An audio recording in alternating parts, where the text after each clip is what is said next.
ইদানিং বিভিন্ন জায়গায় খবর পাওয়া যাচ্ছে বজ্রপাতে মারা যাওয়া ব্যক্তির লাশ কবর থেকে উধাও। কিন্তু কেন বজ্রপাতে মারা যাওয়া ব্যক্তির লাশ কেন এত মূল্যবান, আর কে বা কারাই করছে এ কাজ?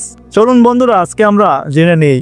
কেউ কেউ বলছে বজ্রপাতে মারা যাওয়া ব্যক্তির লাশ দিয়ে তৈরি হয় নাকি মহামূল্যবান জিনিস, যাকে চুম্বক বা লাটন নামে অনেকে আখ্যায়িত করে।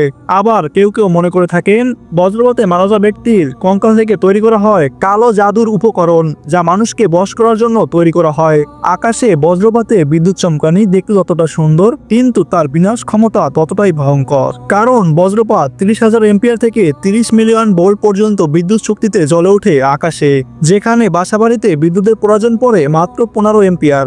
কখনো কখনো বজ্রপাত হতে পারে ভূমিকম্পের চেয়েও বেশি শক্তিশালী।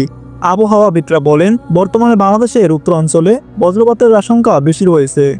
এছাড়াও যেসব অঞ্চলে গ্রীষ্মকালে গরমের পরিমাণ বেশি থাকে, অর্থাৎ সেখানে সৃষ্ট মেঘ থেকে বজ্রপাতের আশঙ্কা বেশি থাকে। হিসাব অনুযায়ী তাপমাত্রা যদি 1 ডিগ্রি বাড়ে, তাহলে বজ্রপাতের আশঙ্কা বেড়ে যায় 10 গুণ। বন্ধুরা, আসল কথা হলো বজ্রপাতে মারা যাওয়া ব্যক্তির কাফনের কাপড় এবং কঙ্কাল থেকে তৈরি করা হয় প্রেত সাধনার মন্ত্রতন্ত্র। কবিরাজ এবং তান্ত্রিকরা মনে করে থাকেন এগুলো দিয়ে আয়ত্ত করা যায় অলৌকিক ক্ষমতা।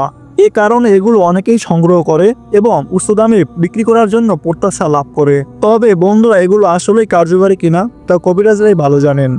কিন্তু বৈজ্ঞানিক মতে এর কোনো ব্যাখ্যা নেই। বিদ্যুৎ স্পর্শকাতর হয়ে যদি কোনো মানুষ মারা যায় এবং বজ্রপাতের কারণে যদি কোনো মানুষ মারা যায়, তাহলে তাদের মৃত্যু একই রকম। দুজনের মৃত্যুর ভিতরে কোনো পার্থক্য নেই। বৈজ্ঞানিক মতে এগুলো মানুষের গুজব ছাড়া আর কিছুই নয়। আশা করি বন্ধুরা বুঝতে পারছেন। তবে বজ্রপাতের সময় অবশ্যই সতর্কতা অবলম্বন করবেন, যেমন বড় কোনো গাছপালা এবং বৈদ্যুতিক খুঁটি থেকে দূরে থাকুন। বন্ধুরা, সবাই নিজ নিজ ধর্ম পালন করুন। আপনি যদি মুসলিম ধর্মাবলম্বী হন, অবশ্যই নামাজ কায়েম করুন। যারা আমার ভিডিওটি ফেসবুকে দেখছেন ফলো করুন, আর ইউটিউবে দেখলে সাবস্ক্রাইব করে পাশে থাকুন। ধন্যবাদ।